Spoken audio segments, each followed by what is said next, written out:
संत शिरोमणि आचार्य श्री 108 विद्यासागर जी महाराज एवं आचार्य श्री 108 समय सागर जी महाराज के परम प्रभावक शिष्य मुनि श्री 108 अरह सागर जी महाराज के मुखारविंद से मुखरित मंगल प्रवचन श्रवण कीजिए प्रतिदिन 7 बजे सिर्फ आदिनाथ टीवी चैनल पर।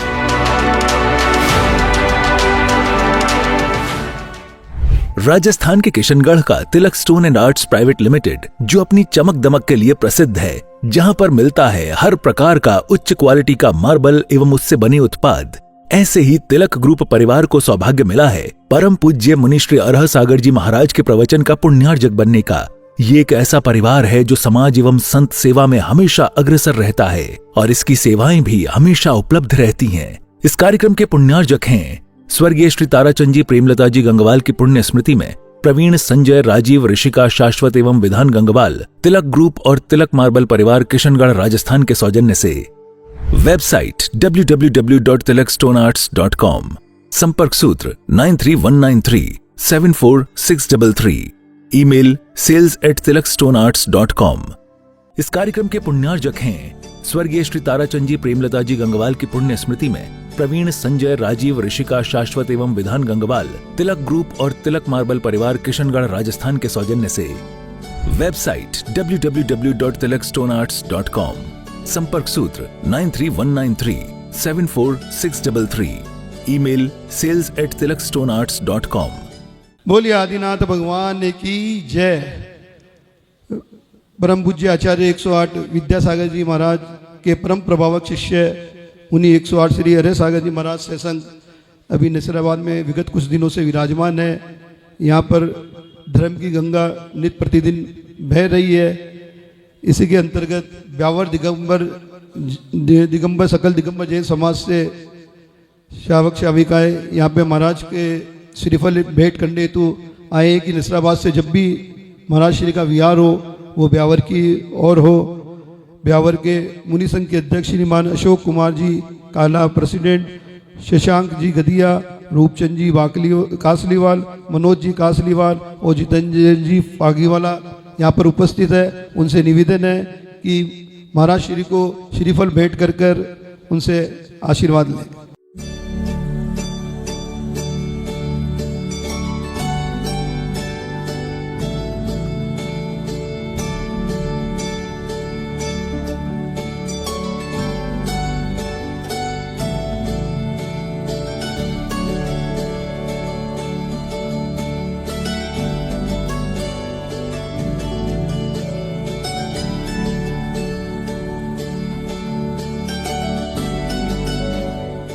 परम पूज्य आचार्य श्री समय सागर जी महाराज की, परम पूज्य मुनि श्री योग नियम सागर जी महाराज की, परम पूज्य मुनि श्री सुधा क्षमा समता प्रमाण सागर जी महाराज की,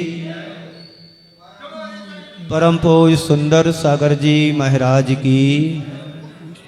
पिछले विगत दिनों से एक सूत्र पर चर्चा चल रही है। ग्रस्त को सदग्रस्त कैसे बनाया जाता है। एक दिन कहा था ग्रस्त एक स्थिति होती है, सदग्रस्त एक गुण होता है। ग्रस्त तो हम जन्म लेते ही बन जाते हैं और जो ग्रस्ती बसाता है वो सदग्रस्त बनता है। जो परिवार बसाता है वो सदग्रस्त बनता है। हर ग्रस्त की आवश्यकताओं की पूर्ति के लिए धन की आवश्यकता होती है। बिना धन के ग्रस्त की गाड़ी चल नहीं सकती है, दौड़ेगी कैसे। दौड़ाने के लिए धन की आवश्यकता होती है। परिवार और परिवारजनों के लिए बिना धन के जीवन की गाड़ी नहीं चल सकती है, ये आप सभी समझते हैं। लेकिन धन को अपने जीवन में कैसे अर्जित करें। धन आता है ये महत्वपूर्ण नहीं है, धन को जीवन में कैसे इकट्ठा करना ये महत्वपूर्ण होता है। नदी में जब बाढ़ आती है तो साफ और स्वच्छ पानी से नहीं आती है। नदी में जब भी बाढ़ आती है तो गंदे और मटमैले पानी से आती है। आप सबका अनुभव होगा, बारिश तेज होती है, पानी बहकर के नदी नालों में इकट्ठा हो जाता है, जमा हो जाता है और तूफान के साथ बहता भी है। लेकिन वही पानी बहता बहता जब शांत हो जाता है, कचरा नीचे बैठ जाता है तो साफ और स्वच्छ हो जाता है। उसमें यदि हम अपना चेहरा भी देखना चाहें तो हमारा चेहरा भी साफ और स्वच्छ दिखाई देता है। गंदे पानी में चेहरे को देखोगे तो गंदा पानी में चेहरा दिखेगा नहीं, और यदि अपने चेहरे को देखना है तो साफ स्वच्छ पानी में ही दिखेगा। संत कहते हैं जीवन की गाड़ी को यदि आगे चलाना है तो सात्विक धन से चलाना, अन्याय अनीति के द्वारा इकट्ठा हुआ धन से जीवन की गाड़ी का निर्वाह नहीं करना। हमारे आचार्यों ने कहा है यदि अन्याय अनीति से तुमने धन को कमाया है 10 वर्ष तक तुम्हारे घर में टिकेगा, 11वें वर्ष समूल को लेकर के विनष्ट हो जाएगा, नष्ट हो जाएगा। कहने का मतलब है हमारे अंदर का विवेक जागृत हो। हृदय में यदि विवेक जागृत होगा तो तुम्हारा अन्याय अनीति की तरफ तुम्हारा मन जाएगा ही नहीं। जब व्यक्ति की आवश्यकताएं अधिक हो जाती है, अतिरिक्त जीवन में आ जाती हैं, तो फिर उसका जीवन का खर्चा साधारण से पैसे से नहीं होगा, सामान्य पैसे से खर्चा नहीं चलेगा, उसे असामान्य पैसा भी अतिरिक्त इकट्ठा करना पड़ेगा। एक साधारण सा व्यक्ति है 10,000 रुपये महीने की तनख्वाह में अपने परिवार का खर्चा चला लेता है, और एक व्यक्ति वो है 1 लाख रुपए महीने में तनख्वाह आती है, उससे भी उसका खर्चा भरपूर नहीं चढ़ पाता है, क्योंकि उसके जीवन में अतिरिक्त आवश्यकताओं को ओढ़ लिया है। तो आवश्यक खर्चा भी उसे अतिरिक्त लगेगा। पर संत कहते हैं पैसा कमाओ, कमाने में कोई दिक्कत नहीं, पर कमाने के बाद गमाने के लिए मत कमाओ, अच्छी जगह लगाने के लिए कमाओ। जितनी स्पीड से व्यक्ति पैसा कमाता है उतनी स्पीड से खर्च भी करता है। ये विवेक और ज्ञान उसके अंदर नहीं होता है कि कहाँ खर्च करना है, कैसा करना, कितना करना, क्या नहीं करना। यदि हमारे मन में ये भाव जागृत हो जाए, अंदर विवेक हो जाए कि पैसे को कमाना भी कैसा है और खर्च भी कहां करना है, जहां चाहो वहां खर्च करना। ब्यावर वालों, ब्याज सहित लौटाना है। आप किसी से पैसा उधार लेते हैं तो क्या करते हो, 1 माह में 2 माह में जितनी आपने उसकी सीमा बांधी होगी तो ब्याज सहित लौटाते हो कि बिना ब्याज के देते हो? ब्याज सहित देते हैं। तो उसी तरह से धर्म के क्षेत्र में भी यदि हमने पदार्पण किया है तो हमें धर्म के क्षेत्र में अपनी राशि को तय समय में लौटाना है, और लेट होते हैं तो ब्याज सहित देना चाहिए। ये सीख हमें लेना है। कहां से? गुरुओं से, संतों से, प्रभु से, जिनवाणी से। सारी कहानी हम सबकी जिनवाणी में लिखी है, पर सुनने, समझने, पढ़ने का समय कहां है? ये सभी जगह का यही हाल है। यदि कोई फंक्शन कर दिया जाए तो सब लोग बड़े आराम से आ जाते हैं, और धर्म के क्षेत्र में सबसे पीछे, सबसे पीछे। आचार्य कहते हैं धर्म के क्षेत्र में सबसे आगे आओ, सबसे आगे आओ, सबसे आगे आओ, और कर्म के क्षेत्र में सबसे पीछे, मुझे करना ना पड़े, करना ना पड़े, करना पड़ रहा है, चाहता तो नहीं हूं। ऐसे ही धन कमाने में कमाओ। गुरु आचार्यों ने हिदायतें भी दी हैं, आज्ञा भी दी है कि धन कमाओ, लेकिन कैसे कमाना है। तो एक सूत्र दिया है, न्यायोपात धनो। न्याय और नीति के द्वारा धन को कमाओ, अन्याय नीति के माध्यम से नहीं, किसी का शोषण करके नहीं, किसी को दबा करके नहीं, किसी को ईर्षा भाव से नहीं। उसने कमाया तो मैं भी ज्यादा कमाऊंगा। पर ये भी तो देखो आय का स्रोत क्या है, किस मार्ग से आ रहा है। कहते हैं जिस रास्ते से पैसा आता है उसी रास्ते से वो निकल भी जाता है। सही रीति के द्वारा कमाए जाने वाला पैसा मनुष्य को सुख समृद्धि देता है, और गलत रास्ते से आने वाला पैसा उसे भीतर से खोखला बना देता है, कहीं का नहीं रहने देता है। यदि आपने अपने जीवन में अनुभव भी किया होगा, यदि आपके घर में कहीं से अन्याय अनीति या गलत रास्ते से पैसा आ जाता है, वो घर में ना बचता है ना पचता है, दवाई में चला जाएगा, बीमारी में चला जाएगा, कोर्ट कचहरी में चला जाएगा, पता नहीं किस रास्ते से निकल जाएगा, घर में बचेगा नहीं। ऐसे अनेक उदाहरण हम लोगों के सामने होते हैं। एक आईएएस अधिकारी बनता है, सारी जिंदगी पढ़ाई करके उस मुकाम पर पहुंच पाता है, जीवन की उच्चतम ऊंचाई को पा लेता है। जब उसकी बुद्धि भ्रष्ट होती है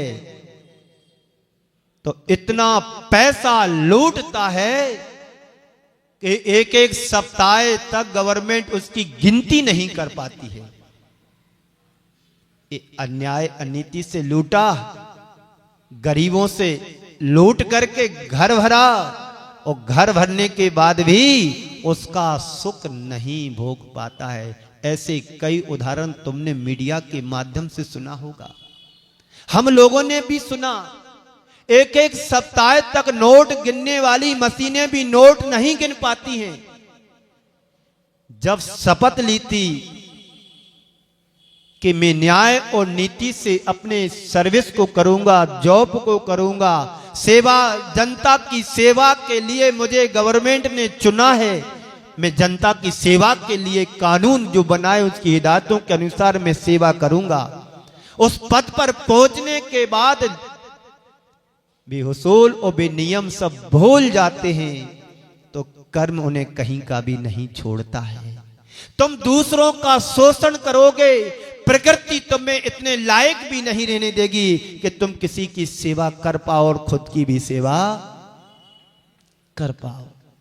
ऐसे लोगों के बच्चे विकलांग होते हैं। क्यों? लोभी का धन लोभी खाए और बचे सरकारे जाए। तुमने लोभ से कमाया, तुम्हें लोभ परलोक पहुंचा देगा। तो मैं तो केवल इतना जानता हूं कि नमक के पानी से किसी पौधे को सींचोगे, कभी मीठे फल नहीं लगेंगे। अन्याय अनीति से घर भरोगे, तुम्हें कहीं का भी नहीं रहने देगा कर्म। मीठे फल तो मीठे जल से ही उत्पन्न होते हैं, इस बात को कभी भूलना नहीं चाहिए। कोई भी सर्वेंट हो, कोई भी पद पर हो, चाहे नेता हो, चाहे प्रणेता हो, कोई भी हो, चाहे मोक्ष मार्ग का नेता भी क्यों ना हो, गलत तो गलत, सही सो सही। काला जी कौन है? क्या नाम? अशोक कुमार जी काला जी। कहां से आए आप? ब्यावर से आए हैं। ब्यावर आचार्य श्री का चातुर्मास हुआ था 1973 में, 73 में हुआ था। 1973 में पूज्य गुरुदेव का प्रथम चातुर्मास समाधि के बाद ब्यावर वालों को सौभाग्य मिला था। जोरदार तरीके से तालियां बजाओ ब्यावर वालों। और ब्यावर वालों को सुधा सागर जी का तो परम आशीर्वाद ही है। पूज्य गुरुदेव ने धर्म का बीज बोया और पूज्य सुधा सागर जी, प्रमाण सागर जी, उत्तम सागर जी आदि अनेक महाराजों ने जाकर के उस बीज को सिंचित किया, सींचा है। आज वो फसल राजस्थान में लहलहा रही है कि धर्म क्या होता है और धर्मी धर्मात्मा क्या होता है। बंधुओं, जो न्याय और नीति के पथ पर चलता है, मार्ग पर चलता है, उसके जीवन में संपन्नता के, समृद्धि के फूल खिलते हैं। और जो अन्याय अनीति से जीवन को आगे बढ़ाता है, फूल तो सकता है लेकिन समृद्ध और समृद्धशाली नहीं बन सकता है।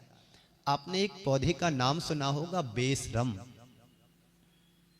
है ना? सुना है ना? नाम तो सभी ने सुना ना। बेशरम नाम ही सार्थक हो रहा है। फूल तो सुहावने होते हैं पर वो फूल किसी के काम का। ऐसे ही अन्याय अनीति से कमाने वाला, धन कमाने वाला व्यक्ति फूल तो सकता है लेकिन जीवन में सुकून नहीं मिल सकता है। इस बात को हमें समझना है।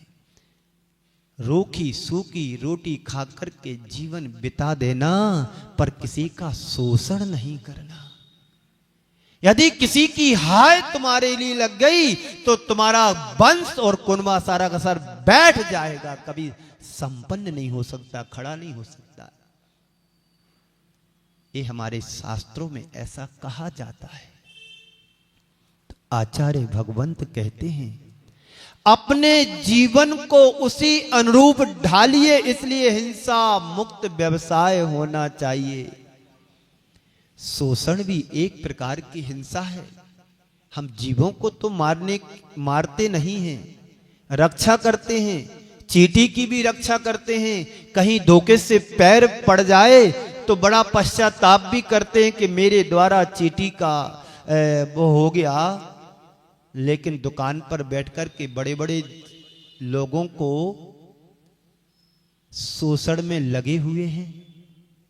1 रुपए की चीज के 2 रुपए मांग रहे हैं। सब्जी वाले की दुकान पर जाते हैं, सब्जी वाले से भाव करते हो कि टमाटर क्या भाव है, मटर क्या भाव है। सामने वाला बोलता बाबूजी 40 रुपए किलो। अरे 40 रुपए भी होता है, 30 रुपए किलो देना हो तो दे। वहां शोषण, 10 रुपए का शोषण।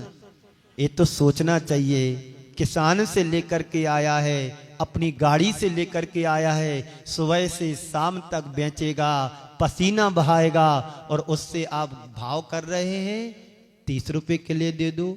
कल मैंने ऐसे विनोद में कहा शाम के समय कि आप दुकान पर जाते हो, एक जगह 40 रुपए किलो की मटर रखी है और एक जगह 20 रुपए की मटर रखी है, तो आप कौन सी खरीदोगे, 40 वाली के 20 वाली? तो एक व्यक्ति बोलता है महाराज रे इंतजार करेंगे शाम तक 20 वाली 10 में हो जाए तो अच्छा है। महाराज श्री इंतजार करूंगा कि 20 वाली 10 की हो जाए तो वो लेकर के जाएंगे। बंधुओं, शोषण करोगे तो जीवन में शोषण ही मिलेगा, पोषण किसी का नहीं होगा। इसलिए हमारे मन में भाव हमेशा ये रहना चाहिए, बने जहां तक इस जीवन में औरों का उपकार करूं। ये भाव हमारे हृदय में जागृत होते हैं तो हमसे बड़ा धर्मात्मा इस धरती पर कोई दूसरा नहीं हो सकता है। तो शोषण नहीं, पोषण होना चाहिए। तुम्हारे व्यापार में किसी भी प्रकार की हिंसा नहीं होना चाहिए। आज व्यापार अनेक तरह के होने लगे हैं, अनेक तरह के व्यापार होते हैं, जिसमें 4 क्षेत्र में, व्यापार के 4 क्षेत्रों में हमें बचना चाहिए हिंसा से। नंबर 1 खेती के क्षेत्र में। आप लोग कृषक भी होंगे, नहीं तो किसानों से जुड़े हुए भी होंगे और कुछ लोग करते भी होंगे। खेती करो लेकिन खेती में हमारे द्वारा किसी भी तरह की हिंसा नहीं होना चाहिए। जो हमारे द्वारा ऊपर से आरोपित हिंसा होती है, कीटनाशक दवाइयों का प्रयोग करते हैं, चूहों को मारने की दवाई का प्रयोग करते हैं, और भी अनेक प्रकार की हिंसा तुम्हारे द्वारा हो जाती है। कुछ हिंसा कृषक कार्य में क्षम्य होती है, जैसे तुम हल चलवाओगे या चलाओगे तो उससे तद संबंधी जो भी हिंसा होगी वो क्षम्य है, क्योंकि बिना हल चलाए फसल भूमि को तैयार नहीं किया जा सकता है। जब हल चलेगा तभी ना बीज को जमीन में डाला जाएगा, वो हिंसा क्षम्य है। पानी को देंगे, पानी डालेंगे भूमि में तो वो हिंसा क्षम्य है, लेकिन जीवों को मारने की दवाई डालेंगे, ये हिंसा क्षम्य कतई नहीं है। जब आचार्य चारित्र चक्रवर्ती शांति ओम आवाज थोड़ी बढ़ा है, आचार्य चारित्र चक्रवर्ती अपने घर में थे, जब दक्षिण भारत में ज्वार की खेती सबसे ज्यादा होती है, उसके बाद तंबाकू की, फिर गन्ने की, फिर गेहूं बाजरा आदि जो भी चलते वो होते ही हैं। तो उस जमाने में जब वो घर में थे तो उनके खेत में ज्वार की खेती हुई, ज्वार को बोया, और वहां पर तोते बहुत तादाद मात्रा में थे। तो सब किसान अपने अपने खेत से तोतों को उड़ा दे देते, और जे अपने खेत पर जाते थे तो कभी तोतों को उड़ाया नहीं, भगाया नहीं, और तोते जब आते थे झुंड के झुंड सैकड़ों की मात्रा में पीठ दे करके बैठ जाते थे मेड़ पर, और वो अपने दाना चुगते थे और ये पानी भर करके सकोरे में और रख देते थे। आचार्य शांति सागर जी की गृहस्थ अवस्था की बात बता रहा हूं, खेती कैसे की जाती है। और सारे किसान कीटनाशक दवाइयों का प्रयोग करते थे, लेकिन आचार्य शांति सागर जी महाराज ने कभी कीटनाशक दवाइयों का प्रयोग नहीं किया। तोतों को भगाया नहीं, आए हुए तोतों को दाना चुगने दिया, और पानी ला करके और रख देते मेड़ पर। तोते खूब खाते थे दाने, और पेट जब भर जाता पानी पी करके उड़ जाते थे। जब फसल पक करके आई सारे इलाके में, तो शांति सागर जी महाराज की खेत की सबसे ज्यादा फसल पक करके आई। लोग उन्हें उलाहना देते थे, तुम कैसे व्यक्ति हो, तोते आते उड़ाते नहीं हो। तो शांति सागर जी गृहस्थ अवस्था में क्या कहते थे, तोते अपना काम करते, मैं अपना काम करता हूं। तोते अपने पुण्य से खा रहे हैं, और मैं अपने भाग्य से खाऊंगा। ये उदार दृष्टि जब किसी हृदय में समा जाती है, वही आगे चल करके चारित्र चक्रवर्ती बन पाता है। हम सोचें हम कहां पर हैं, हिंसा करने वालों में कि हिंसा को रोकने वालों में, पोषण करने वालों में कि शोषण करने वालों में, परोपकार करने वालों में है कि परोपकार करने की बात को कैंसल करने वाले में हो। यदि तुम्हारे हृदय में उदारता होगी तो तुम सर्वत्र सम्मान के पात्र बनोगे, और उदारता नहीं होगी तो कोई तुम्हें पूछने वाला नहीं है, भले तुम करोड़पति बनी रहो। तो 4 क्षेत्र में हमें, व्यापार के 4 क्षेत्र में देखने हिंसा कहां होती है, उससे बचने का प्रयास करना है। खेती, दूसरे नंबर पर व्यापार, तीसरे नंबर पर उद्योग, और चौथे नंबर पर नौकरी। इन चारों में हिंसा शोषण से हमें बचना चाहिए। नैतिकता और प्रामाणिकता का पालन हमें करना चाहिए। खेती में अनैतिकता तो नहीं है और अप्रामाणिकता भी नहीं है, लेकिन खेती में हिंसा और शोषण की संभावना बनी रहती है। आप यदि कीटनाशक औषधि का दवाइयों का प्रयोग करते तो हिंसा होगी। आपने किसी मजदूर को, किसान को बैठा दिया खेत पर रखवाली के लिए, और उसे सही समय पर वेतन नहीं दिया, उसके लिए उसके हिसाब से एवरेज से तुमने उसका योगदान नहीं दिया, जितना बोला था उससे कम दिया, समय से नहीं दिया, तो तो इस शोषण की संभावना तो बन सकती है।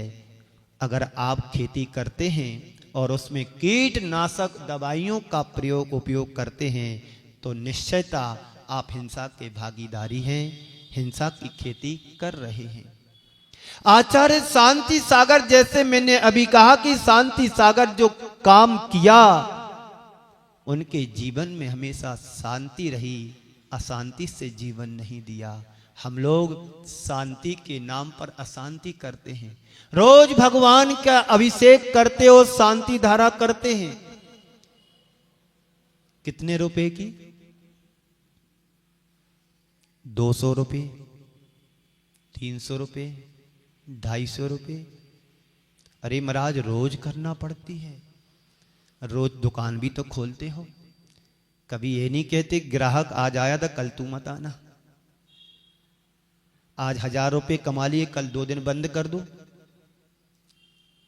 हमारे जैन जगत में एक पंडित जी हुए हैं, टोडरमल जी, नहीं सदा सुखदास जी, जो भी नाम हो। वे अपने ग्रस्त जीवन में जयपुर नरेश के यहां मुनीमी का काम करते थे।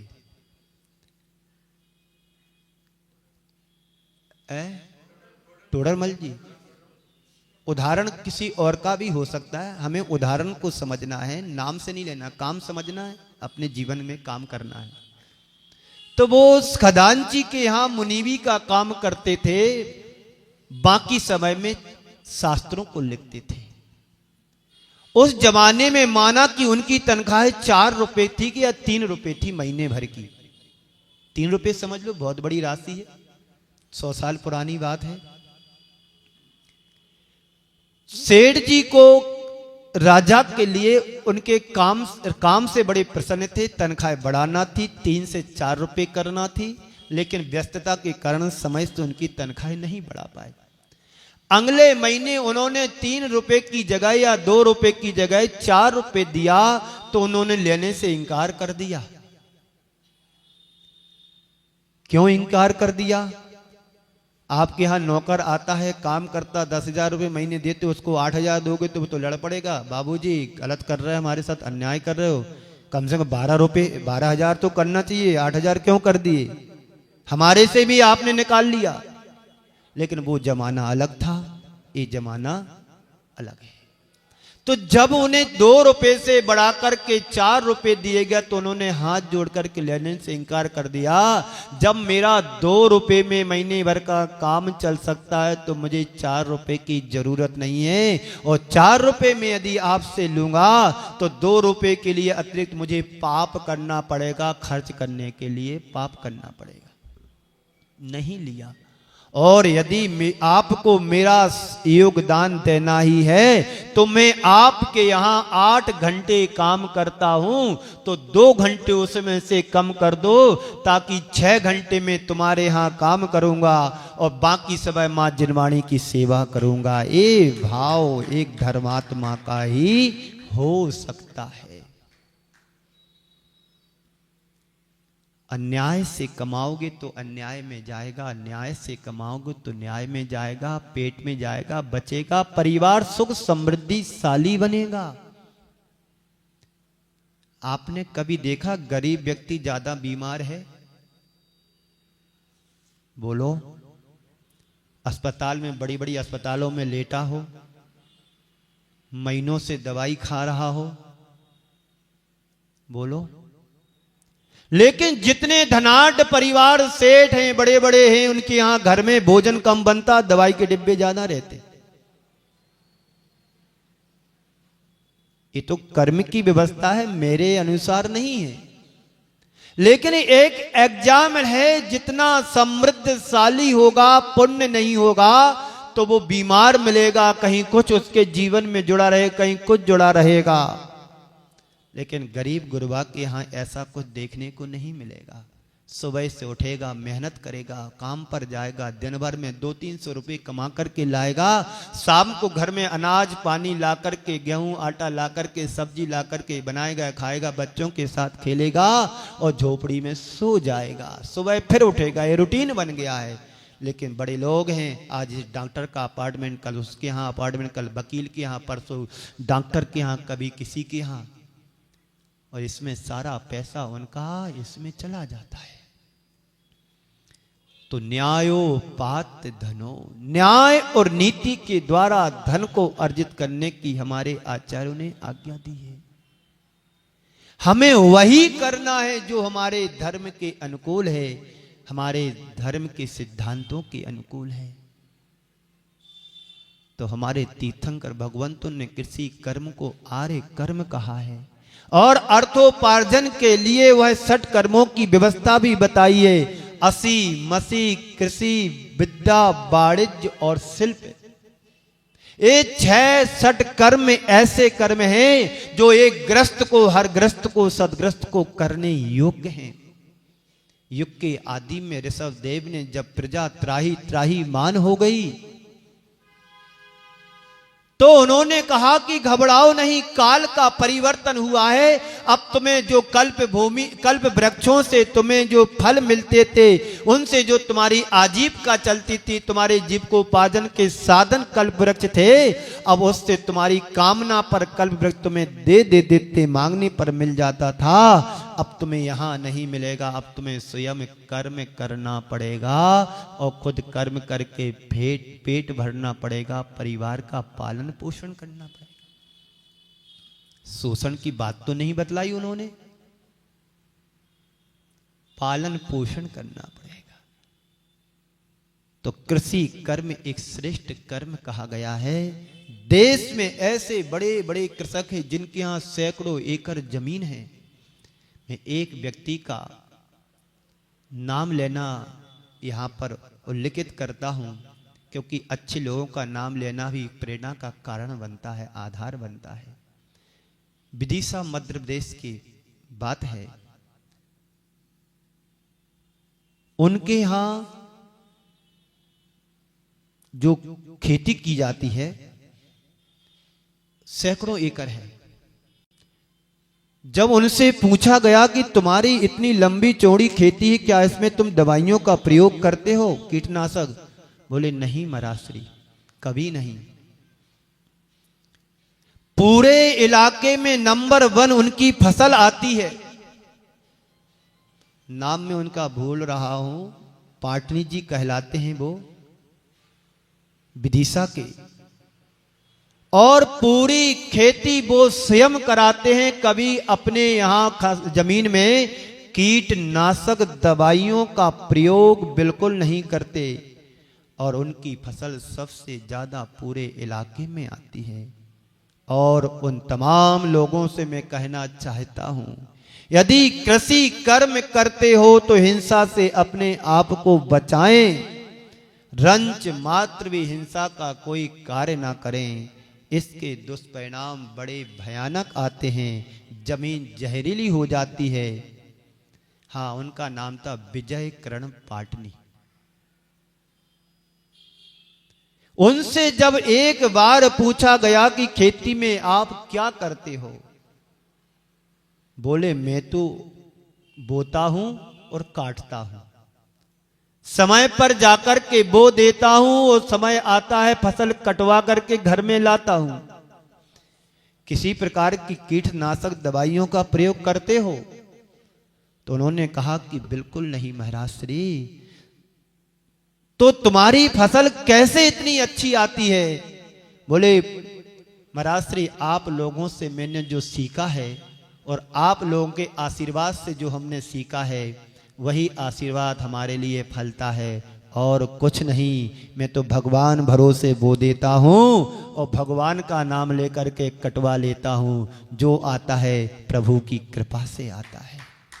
फसल नहीं फलता है, बल्कि उसमें हमारा पुण्य भी फलता है।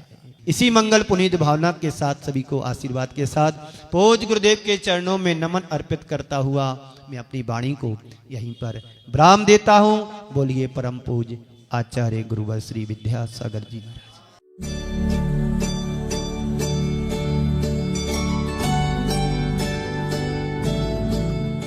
मैं ब्यावर से अशोक दिगंबर जैन पंचायत अध्यक्ष अशोक कुमार काला सकल दिगंबर जैन समाज द्वारा आज मुनि श्री हरे सागर जी महाराज के यहाँ ब्यावर पधारने हेतु श्रीफल चढ़ाया गया और महाराज श्री का आज हमें ब्यावर पधारने का आशीर्वाद भी मिल गया है। और गत दिनों से नसीराबाद में धर्म गंगा बह रही है और ब्यावर में भी आचार्य गुरुवर विद्यासागर जी का प्रथम चतुर्मास और हमारे आचार्य गुरुवर के परम शिष्य हरे सागर जी का पदार्पण बहुत ही भव्य जुलूस के द्वारा ब्यावर में लिया जाएगा। और महाराज श्री का हमें यह आशीर्वाद मिले कि हमें ज़्यादा से ज़्यादा समय देकर हमें कथात करें। और मुनि श्री से हम यही प्रार्थना करते हैं कि मुनि श्री ब्यावर धर्म की गंगा है, आचार्य श्री का गढ़ है और हमारे ब्यावर अजमेर किशनगढ़ सब में धर्म प्रभावना बहुत ही अच्छी है। तो महाराज श्री आप ब्यावर पधारे हैं। हमारा समाज छोटा जरूर है महाराज जी, लेकिन हमारे पूरी समाज में एक धर्म की गंगा बहती रहती है। इसी के साथ नमोस्तु और महाराज श्री आपका ब्यावर को ज़्यादा से ज़्यादा प्रवास मिले और नमोस्तु महाराज जी, नमोस्तु महाराज जी, नमोस्तु। इस कार्यक्रम के पुण्यार्जक थे स्वर्गीय श्री ताराचंद जी प्रेमलता जी गंगवाल की पुण्य स्मृति में प्रवीण, संजय, राजीव, ऋषिका, शाश्वत एवं विधान गंगवाल, तिलक ग्रुप और तिलक मार्बल परिवार किशनगढ़ राजस्थान के सौजन्य से। वेबसाइट www.tilakstonearts.com, संपर्क सूत्र 9319374633, ईमेल sales@tilakstonearts.com। संत शिरोमणि आचार्य श्री 108 विद्यासागर जी महाराज एवं आचार्य श्री 108 समय सागर जी महाराज के परम प्रभावक शिष्य मुनि श्री 108 अरह सागर जी महाराज के मुखारविंद से मुखरित मंगल प्रवचन श्रवण कीजिए प्रतिदिन 7 बजे सिर्फ आदिनाथ टीवी चैनल पर।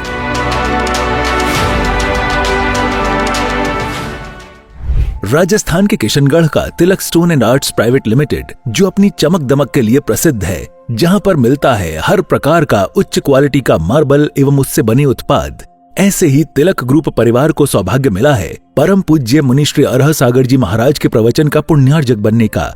ये एक ऐसा परिवार है जो समाज एवं संत सेवा में हमेशा अग्रसर रहता है और इसकी सेवाएं भी हमेशा उपलब्ध रहती हैं। इस कार्यक्रम के पुण्यार्जक हैं स्वर्गीय श्री ताराचंद जी प्रेमलता जी गंगवाल की पुण्य स्मृति में प्रवीण, संजय, राजीव, ऋषिका, शाश्वत एवं विधान गंगवाल, तिलक ग्रुप और तिलक मार्बल परिवार किशनगढ़ राजस्थान के सौजन्य से। वेबसाइट www.tilakstonearts.com, संपर्क सूत्र 9319374633, ईमेल sales@tilakstonearts.com।